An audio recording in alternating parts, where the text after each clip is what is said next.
मानता हूँ कि एक ऐसा व्यक्ति सरपंच बने, गांव का प्रतिनिधि बने, जो गांव की बात को सख्त मजबूती के साथ मांगे। गांव में पीने का पानी, अगर गांव में हम चले जाएं वाटर वर्क्स में, तो आप मेरे पास यहाँ बैठ के पानी नहीं पियोगे, मिल जाए। और एक व्यक्ति, चाहे वो मैं भी क्यों ना हूँ, चाहे कोई और भी मेरा साथी हो, आगे आ जाए और संपूर्ण गांव को, एक पूरे गांव राम को साथ लेकर के चले और बातें करते हैं, तब ये चर्चा आती है सामने की कोई एक योग्य नेतृत्व आए तो अपने इन चीजों को आगे लेकर के जाए मजबूती से। अगर मैं आगे आया तो संपूर्ण गांव को साथ में लेकर के, गांव की समस्त युवा, चाहे युवा हो चाहे वृद्धजन हो, कोई भी, उन सभी को साथ लेकर के, और एक मजबूत टीम वाले अच्छी सपोर्ट देते हैं और गांव वाले बोलते भी हैं कि आप आगे हो और हम आपके पीछे हैं। गर्मा गर्मी के अंदर तो सभी एक साथ इकट्ठे होते हैं, उसके बाद में ये सब मामला ढीला पड़ जाता है और बाद में इस पे पट्टे की बात हो चाहे कब्जा करने की बात हो, यही गांव का विकास ऐसे होता रहेगा। जब तक मैं ये सुन रहा हूँ कि लोग मेरी ओर ताक रहे हैं कि आप आगे आए और इन समस्याओं का समाधान, ताकि आप सेल्फी लेकर के ऐसा कह सकते हो कि मैं उससे मिला और मंत्री से मैंने गांव की समस्याओं को अवगत करवाया, ये नहीं होता। रोजड़ी का जो बाजार है या रोजड़ी का जो आधा गांव है वो लगभग कब्जे में बसा हुआ है। विकास हो, गांव की बात आगे तक हम पहुंचाएं, गांव की बात आगे उठाएं, मूल मकसद यही है। पंचायत चुनावों को लेकर सरगर्मियां तेज है। गांव गली मोहल्ले में इस बार चर्चा है कि कौन बनेगा पंचायत का मुखिया और किसके सिर पर होगा पंचायत के सरपंच का ताज। इसी को लेकर हम पहुंचे हैं गड़साना पंचायत समिति की ग्राम पंचायत 2 MGM रोजड़ी, और इन दिनों एक चर्चा है कि एक युवा जो लगातार प्रयासरत है, सामाजिक कार्यों में अग्रणी भूमिका, अमर सिंह जी सहारण। अमर जी, बहुत बहुत स्वागत है आपका। नमस्कार सर, बहुत बहुत स्वागत है आपका भी। पंचायत चुनाव नजदीक है और इन दिनों एक चर्चा बनी हुई है कि लगातार आप दौड़ भाग कर रहे हैं, हर कार्य में आगे रहते हैं। लोगों ने क्यास लगाया है कि इस बार पंचायत चुनावों में प्रत्याशी के रूप में आप भूमिका निभाएंगे। देखिए विकास जी, सबसे पहले तो आपका बहुत बहुत आभार। आप गांव की छोटी समस्या लेकर के यहाँ खड़े हैं, आपके इसके लिए आपका बहुत बहुत धन्यवाद। बाकी रही बात चुनाव लड़ने की, तो मैं आपको बता दूं, चुनाव लड़ना या कोई राजनीति करना मेरा कोई मकसद नहीं है। फिर भी कुछ गांव की कुछ समस्याएं जिनको लेकर के थोड़ा आगे आ जाते हैं, कुछ आगे खड़े हो जाते हैं। कई बार गांव की समस्या हो, गांव के लिए कुछ काम करना हो, वही है। बाकी ज्यादा अभी चुनाव लड़ने का तो कोई ऐसा कोई इरादा नहीं है। और गांव का विकास हो, गांव की बात आगे तक हम पहुंचाएं, गांव की बात आगे उठाएं, मूल मकसद यही है। क्योंकि सरकार काम अच्छे कर रही है लेकिन बात गांव की उठ नहीं रही है, और हमारा मकसद यही है कि हम बात को आगे उठाएं और आगे बात करें। अमर जी, गांव में कौन सी बड़ी बड़ी समस्याएं हैं जो इन समस्या का समाधान भी होना चाहिए, और प्रमुखता से वो समस्याएं आप बताएं। देखिए, मेरे गांव की सबसे बड़ी समस्या जो है ना, वो है आबादी भूमि की। रोजड़ी का जो बाजार है या रोजड़ी का जो आधा गांव है वो लगभग कब्जे में बसा हुआ है, ये कह दो। ये कृषि सेवा केंद्र के अंदर है और यहाँ पे दुकानें, मकान जितने भी बने हुए हैं उनके कोई पट्टे नहीं है। इनकी बड़ी समस्या है, इनको आगे तक लेके जाना बड़ी जिम्मेवारी है। और दूसरी समस्या, गांव में पीने का पानी, अगर गांव में हम चले जाएं वाटर वर्क्स में, तो आप मेरे पास यहाँ बैठ के पानी नहीं पियोगे। ऐसी हमारी समस्याएं हैं। कुछ छोटी छोटी समस्याएं, गांव की बहुत सारी समस्याएं हैं जिनको सुलझाना बहुत जरूरी है। तो अमर जी, ये समस्याएं तो हर बार हर चुनाव में आती है। जब सरपंच चुनाव में खड़े होते हैं, MLA चुनाव में खड़े होते हैं, सांसद चुनाव में खड़े होते हैं, तब इन समस्याओं के बारे में अवगत तो कराया जाता है और बड़े बड़े दावे और वादे किए जाते हैं कि इन समस्या का समाधान करेंगे। तो कैसा सरपंच इलाके के लिए चाहिए जो इस समस्या का समाधान कर सके? देखिए विकास जी, मैं मानता हूँ कि एक ऐसा व्यक्ति सरपंच बने, गांव का प्रतिनिधि बने, जो गांव की बात को सख्त मजबूती के साथ में आगे लेकर के जाए। वादे तो देखो हर कोई करता है, चाहे कोई MLA MP हो, चाहे कोई सरपंच प्रतिनिधि आए, वो भी ये कहता है कि जी ऐसे कर देंगे, वो कर देंगे, गांव को पट्टे दिलवा देंगे। लेकिन ऐसी कोई बात नहीं है, बात को सख्ती से उठाया नहीं गया अभी तक। और जब तक इस बात को आगे आकर के ना उठाया जाएगा तब तक ये बातें पूरी नहीं होगी। ये वादे कभी पूरे नहीं होंगे जब तक कि आप पूरे जोर शोर से तन मन धन से अगर ना लगे। और इन तीनों की जरूरत है, तन मन और धन की, तब जाकर के ये काम होंगे, अन्यथा ये काम नहीं होंगे। तो अमर जी, अब आपके ऊपर लोगों की आस बंधी हुई है। लोग आपकी हर एक चौक चौराहे पे चर्चा कर रहे हैं कि अगर अमर सिंह जी अगर चुनाव लड़ते हैं तो धरातल पर काम भी होंगे और इन समस्याओं का समाधान भी होगा। तो आप खुलकर सामने क्यों नहीं आ रहे? देखिए, ये तो मेरा सौभाग्य है कि आपके मुंह से मैं ये सुन रहा हूँ कि लोग मेरी ओर ताक रहे हैं कि आप आगे आए और इन समस्याओं का समाधान करें। बाकी मेरा भी यही है, चाहे मैं बनूं या कोई भी और मेरा कोई भाई साथी बने, प्रतिनिधि बने, लेकिन वो इन मांगों को आगे तक लेकर के जाए। गांव की बहुत सारी समस्याएं जो कि लंबित हैं, जिनका इलाज होना बहुत जरूरी है, समाधान होना बहुत जरूरी है, लेकिन योग्य प्रतिनिधित्व ना होने के कारण ऐसा हो रहा है। गांव में बहुत सारे मजबूत लोग बैठे हैं, लेकिन कोई आगे नहीं आ रहा है। लेकिन इन 2-3 सालों से जब से मैंने इन चीजों को समझा है, तो मुझे लगा कि क्यों ना अपने गांव में बैठे हैं, हम गांव के एक योग्य नागरिक हैं, इन बातों को क्यों ना अपने भी आगे उठाएं। मैं एक सरपंच के प्रतिनिधि बनने के लिए इसलिए इन बातों को नहीं उठा रहा हूं। मैं वैसे ही सामाजिक भूमिका मेरी अक्सर कोई भी कार्यक्रम हो गाँव में उनमें रहती है, तो मेरा यह मकसद रहता है कि मैं किसी भी बड़े नेता के सामने या बड़े अधिकारी के सामने इन बातों को रखूं, और हो सकता है गाँव के लिए कोई भला हो जाए, और यही प्रयास है। नहीं, जैसे आवासीय पट्टों की आपने बात की है, क्योंकि ये बड़ी एक समस्या है, विकराल समस्या है, क्योंकि समूची जगह जो लोग जहाँ बैठे हैं, जहाँ अपना दुकानदारी चला रहे हैं, वो केवल और केवल कब्जे पे है। अगर आप यहाँ जनता आपको खड़ा करती है, समर्थन देती है और आप जीतते हैं, तो इनका एक प्रोसेस क्या रहेगा? कैसे वो उनको पट्टाशुदा जो है वो भूमि मिल पाएगी? देखिए विकास जी, मैं मानता हूँ कि अगर प्रतिनिधित्व मिल जाए और एक व्यक्ति, चाहे वो मैं भी क्यों ना हूं, चाहे कोई और भी मेरा साथी हो, आगे आ जाए और संपूर्ण गांव को, एक पूरे गांव राम को साथ लेकर के चले, और उसके बाद में तन धन से गांव के लिए अगर कार्य करे, तो ये असंभव काम नहीं है। मैंने 2-3 बार पूर्व में कृषि अधिकारी रहे, उनसे भी बात की थी, उनसे पूछा था कि इसका स्थायी समाधान क्या हो सकता है, तो उन्होंने एक ही बात कही थी, गांव में एक मजबूत टीम हो और वो मजबूत नेतृत्व बढ़िया काम करे तो ये समाधान है।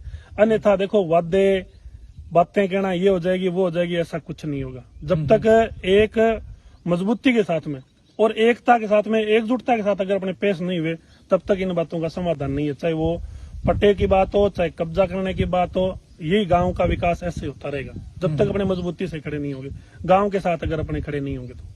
तो क्या पहले जो सरपंच चुने गए हैं या जो नेता चुने गए हैं, क्या वो गांव के साथ नहीं रहे? नहीं, बिल्कुल गांव के साथ तो है, ऐसी बात नहीं है, गांव के साथ है, लेकिन मजबूती से पेश नहीं है। अच्छा। अगर वो गांव के योग्य लोगों के साथ में मजबूती से पेश आ जाए और उनके साथ मिल करके चलें, नेतृत्व दिखाएं कि योग्य नेतृत्व है, वो आगे खुद आगे चलें, गांव उनके पीछे चले, तब जाके समाधान हो सकता है। प्रयास भी हो सकता है उन्होंने किया हो, लेकिन ऐसी कोई बात सामने नहीं है जिससे ऐसा लगे कि वो इन पट्टों के लिए, इस कब्जे के लिए, इस गाँव के लिए, बाजार के लिए कोई कार्य कर रहा है, ऐसा कुछ नहीं है। अगर अमृत जी बात करें, पहले भी काफी सरपंच चुने गए हैं, अपने हिसाब से सब कार्य करवाते हैं। आप सरपंच चुने जाते हो या आपका कोई साथी जो है जिनका आप प्रतिनिधित्व करेंगे वो चुने जाते हैं, तो क्या वास्तव में जो आप समस्या बता रहे हो उसका समाधान होगा? देखिए, बिल्कुल समाधान तो, देखो कोई भी समस्या समाधान तो उसका है। हाँ। ऐसी जीवन में कोई समस्या नहीं है जिसका समाधान नहीं है, समाधान है। और अगर मुझे अगर मौका मिले या मैं अगर आगे आया किसी प्रकार से, मैं जरूरी नहीं सरपंच के तौर पे आगे हूं, मैं सामाजिक कार्यकर्ता के तौर पे आगे आना चाहता हूं इस मामले में। अगर मैं आगे आया तो संपूर्ण गांव को साथ में लेकर के, गांव की समस्त युवा, चाहे युवा हो चाहे वृद्धजन हो, कोई भी हो, उन सभी को साथ लेकर के और एक मजबूत टीम बनाए और मिलकर के हम ये कार्य करें, तो गांव की सारी समस्याओं का समाधान हो सकता है। अमर जी, आपने इन समस्याओं को काफी बार बड़े बड़े जो मंत्री आते हैं उनके सामने भी उठाया है, इन चीजों को लेकर आप ऊपर तक भी लेकर गए हैं, तो उनका समाधान हुआ क्यों नहीं? कारण क्या है? क्या आपके पास वो मोहर नहीं है या वो आपके पास प्रायोरिटी नहीं है कि जिससे ये काम हो सके? बस वही है साहब, ऊपर बात कर लेते हैं, बात करने के बाद में जब आता है कि दोबारा आप इसको लेकर के आओ, तब तक गांव का प्रतिनिधि कोई भी हो वो छुप करके बैठ जाता है। एक बार गर्मा गर्मी के अंदर तो सभी एक साथ इकट्ठे होते हैं, उसके बाद में ये सब मामला ढीला पड़ जाता है और बाद में इस पे आगे चलते नहीं है। एक बार पूर्व में भी जोर शोर से आंदोलन भी किया गया था, धरना भी लगाया गया था इस पंचायत घर के आगे, 2-3 दिन वो धरना चला, लेकिन उसके बाद में जब उसके कागज आके लेके जाने थे, तब जाकर के अपने प्रतिनिधि जो भी होते हैं गांव के, वो नीचे दब करके बैठ जाते हैं और समस्या का समाधान नहीं हो पाता। अब जैसे आप गांव में जाते हो, काफी समस्याएं हैं, तो गांव के लोग भी कोई आपसे बातचीत करते हैं इसके मामले को लेकर, पंचायत चुनावों को लेकर, या भी आप चुनाव में खड़े हो, या इस प्रकार की कोई बातें चलती है? बिल्कुल, जब देहात में कई बार बैठ जाते हैं, लोग इकट्ठे हो जाते हैं, बातें करते हैं, तब ये चर्चा आती है सामने कि कोई एक योग्य नेतृत्व आए, योग्य नेतृत्व आए तो अपने इन चीजों को आगे लेकर के जाएं मजबूती से। अब हर बार ये चीजें गांव में बैठे हैं, हर चीजें देखी नहीं जाती। मन में बड़ा ख्याल आता है कि अपने इसको आगे लेकर के जाएं और इस मामले को आगे उठाएं, गांव का विकास करवाएं। कुछ आगे करवाने की बहुत जरूरत है। गांव में बहुत सी ऐसी समस्याएं हैं जिनको मजबूती से उठाने की बहुत जरूरत है, और उस मजबूती तभी मिल सकती है जब गांव अपने को सपोर्ट करे। और सौभाग्य है मेरा कि गांव वाले अच्छी सपोर्ट देते हैं और गांव वाले बोलते भी हैं कि आप आगे हो और हम आपके पीछे हैं। और अगर गांव वाले ऐसा करते हैं निश्चित तौर पर इन समस्याओं का समाधान भी हो जाएगा। अमर सिंह जी, आप योग्य भी हो और लगातार ये चर्चा भी है कि आप अगर चुनाव में खड़े होते हो तो जनता का आपके पास साथ भी रहेगा। अगर बात की जाए रोजड़ी इलाके की, तो रोजड़ी को सांसद मोदी जी ने गोद ले रखा है, उसके बाद भी इतनी बड़ी समस्या आनी, क्या सांसद मोदी तक ये बातें जाती नहीं है या वो इस बात पर ध्यान नहीं दे रहे हैं? यही तो बात है ना विकास जी, कि एक बार ध्यान उनको दिलवाया जाता है लेकिन दोबारा उनसे मिल नहीं पाते। अच्छा, अब देखिए, अगर मंत्री ने इसको गोद लिया है तो मैं ये मानता हूँ कि देखो, मंत्री के पास बहुत बड़ा एरिया होता है, उन्हें हर सुबह शाम ये रोजड़ी याद नहीं रहता, मैं ऐसा मानता हूँ। लेकिन हमें उनसे मिलना होता है, हम एक प्रण लेना तभी जाके ये काम हो पाता है। प्रण अपने पास है नहीं, अपने एक बार चल आते हैं, फोटो खिंचवा लिया मंत्री जी के साथ में और कह देते हैं कि हमने गांव के लिए कुछ विचार विमर्श किया, उससे संभव नहीं है साहब। वो आज कहीं भी चले जाओ, किसी भी मंत्री के पास जाके आप सेल्फी लेकर के ऐसा कह सकते हो कि मैं उससे मिला और मंत्री से मैंने गांव की समस्याओं को अवगत करवाया, ये नहीं होता। आप एक बार मिलते हो, टाइम लो और लगातार इसके बारे में आप संघर्ष करो, तब जाके ये काम सफल हो पाते हैं, वरना ये काम सफल नहीं होते विकास जी। और मजबूती से पेश आना पड़ता है। अगर रोजड़ी क्षेत्र की बात करें तो यहाँ स्वास्थ्य संबंधी सुविधा जो है वो भी नकारा है। अगर शिक्षा को लेकर बात करें तो बेटियों को शिक्षा के माध्यम से आगे बढ़ाने का आपका प्रथम प्रायोरिटी क्या रहेगी और स्वास्थ्य संबंधी सुविधा को उजागर करने में आपकी क्या महत्वपूर्ण भूमिका रहेगी? देखिए, शिक्षा क्षेत्र में मैं पहले से ही अग्रेसिव रहा हूँ। स्कूल के अंदर राजकीय, मेरा वैसे निजी स्कूल है, लेकिन राजकीय स्कूल में मैं जब भी जाता हूँ तो मैं उन्हें अक्सर बोलता हूँ कि यदि कोई 12वीं 10वीं कक्षा का विद्यार्थी टॉप करे तो मैं व्यक्तिगत तौर पर उसे सम्मानित करता हूँ। और मेरी बड़ी इच्छा रहती है कि इन गरीब बच्चों को जो यहाँ पढ़ने आते हैं, बड़ी आशा लेकर के वो इस विद्यालय में पहुंचते हैं, तो उनके लिए एक अच्छी व्यवस्था विद्यालय में हो जाए। हालांकि विद्यालय में स्टाफ अच्छा है, कोई समस्या नहीं है, लेकिन फिर भी उनको एक माहौल गांव के अंदर देना वो बहुत जरूरी चीज है। और गांव के अंदर नशा, शराब, ये चीजें चले तो देखो गांव का माहौल बहुत खराब होता है। मैं मेरे समस्त युवा साथी जो भी मेरे से पढ़े हुए बच्चे हैं उनसे मैं अनुरोध भी करता हूँ कि हमें ऐसा नहीं करना चाहिए। हम गाँव के एक अच्छे नागरिक हैं और मेरी अपील भी रहती है उन बच्चों से। बाकी रही चिकित्सा संबंधी किसी भी प्रकार का कोई समस्या हो तो हम बिल्कुल हॉस्पिटल में जाते हैं और समस्या से आगे हम अवगत भी करवाते हैं। लेकिन एक ऐसा हमारा दुर्भाग्य है कि यदि गांव के अंदर कोई डॉक्टर आता है तो वो स्थायी नहीं रहता, क्योंकि जब वो गांव के अंदर आकर के गांव की स्थिति देखता है, गांव का प्रतिनिधित्व देखता है, देखने के बाद वो पीछे हट जाता है। और पहली बात तो अभी जैसे अनिल जी चौधरी को डॉक्टर साहब यहाँ आए थे, उन्होंने ज्वाइनिंग ही नहीं ली। उन्होंने इसलिए नहीं ली कि उन्होंने देखा कि गांव में जाएंगे वहां बड़ी समस्याएं होंगी। अगर अच्छा प्रतिनिधित्व हो तो उन समस्याओं से उन डॉक्टर को कोई दिक्कत नहीं आने देता और वो डॉक्टर टिक जाए और गांव का भला भी हो जाए। आज मेरे गांव का हॉस्पिटल काफी बड़ा हॉस्पिटल है, लेकिन डॉक्टर नहीं है, दवाई तक नहीं मिल रही है हॉस्पिटल में। ये एक प्रतिनिधित्व की कमी है साहब।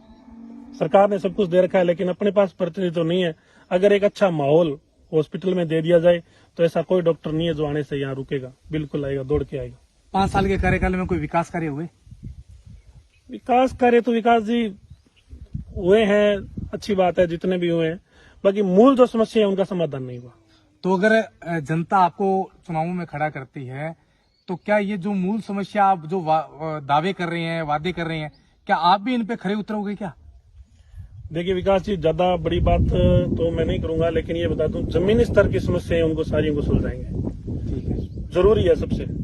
मैं ये कहता हूँ कि गांव को ये करवा देंगे, गोद दिलवा देंगे, या ये बातें करने में कोई ज्यादा अच्छी बात नहीं है। मैं ये कहता हूँ गांव की मूलभूत समस्याएं शिक्षा की है, चिकित्सा की है, या आवासीय है, पानी की समस्याएं हैं, इन समस्याओं से गांव को निजात करवाने में मैं कोई कसर नहीं छोड़ूंगा। और मैं ये विश्वास करता हूँ कि मैं ये नहीं कहता कि मैं सरपंच बन के ये करूंगा, बिना सरपंच बने ये काम हो जाते हैं अगर मेरे पास एक छोटी सी मोहर हो। लेकिन आपके पास टीम बहुत बड़ी है सर। वो टीम तो आपने देखी है, हो सकता है आपको अच्छी लगी हो। बाकी मेरा सौभाग्य है, गांव वाले ठीक है, अच्छी सपोर्ट देते हैं, अच्छा सम्मान देते हैं, और मैं इस सम्मान का उन्हें बदला जो है वो एक अच्छे कार्य के रूप में देना चाहता हूँ। तो गांव वालों से कोई निवेदन करना चाहेंगे क्या? गांव वालों से निवेदन तो ये है, भी आने वाले हैं सरपंची के चुनाव भी, सरगर्मियां गलियों में चल पड़ी हैं, लोग बातें भी करने लगे हैं कौन बनेगा कौन नहीं बनेगा। लेकिन गांव से मेरा ये अपील रहेगी कि आप अच्छा नेतृत्व चुने, मुझे चुने ना चुने लेकिन अच्छा नेतृत्व जरूर चुने। गांव का विकास तभी होगा जब अपने अच्छे नेतृत्व को चुन ले और वो अपनी छोटी समस्या को आगे तक लेकर जाए और अपनी समस्या का समाधान हो जाए। तो सर, दिवाली का पर्व आ रहा है, तमाम इलाका वासियों से क्या शुभकामनाएं देना चाहेंगे? बिल्कुल, दीपावली के पर्व पे समस्त ग्रामवासियों को हार्दिक शुभकामनाएं, उन्हें बहुत बहुत बधाई। और दिवाली के साथ साथ में वो भी एक दिमाग में ऐसे पटाखे भी दीपक जला लें जो पूर्व में हुआ वैसा ना करें, एक ऐसा प्रकाश दिमाग में बिठा लें कि इस बार अपने गांव के अंदर एक योग्य नेतृत्व देंगे और योग्य नेतृत्व गांव का विकास करेगा और एक अच्छा लगेगा। आप भी आओगे, आपको गलियां, मकान, हम भी आपको ये कहेंगे, हम जिस दुकान में बैठे हैं वो एक वैध दुकान है, अवैध नहीं है, और आपको पट्टे मिलेंगे। बिल्कुल, ये थे हमारे साथ योग्य जुझारू सामाजिक कार्यकर्ता अमर सिंह जी सारण, जो लगातार अपनी सामाजिक गतिविधियों में आगे रहते हैं, कई बार समस्या का समाधान करने का प्रयास करते हैं और जनता का भी उनको खूब सहयोग है। इनका कहना है कि अगर चुनाव नजदीक है, तैयारियां जरूर है, लेकिन मुझे गांव का समर्थन होना अति आवश्यक है। अगर समर्थन मिलता है, जीतते हैं, तो न केवल वादे किए जाएंगे, दावे किए जाएंगे, बल्कि उन समस्या का समाधान जो है वो धरातल पर किया जाएगा। वहीं दिवाली के उत्सव को लेकर उन्होंने कहा है कि तमाम लोग इस त्योहार को उत्साह के साथ और एक हौसले के साथ और ऊर्जा के साथ मनाएं, क्योंकि ये त्योहार जो है वो भाईचारे का त्योहार है। मैं, मेरे सहयोगी साथी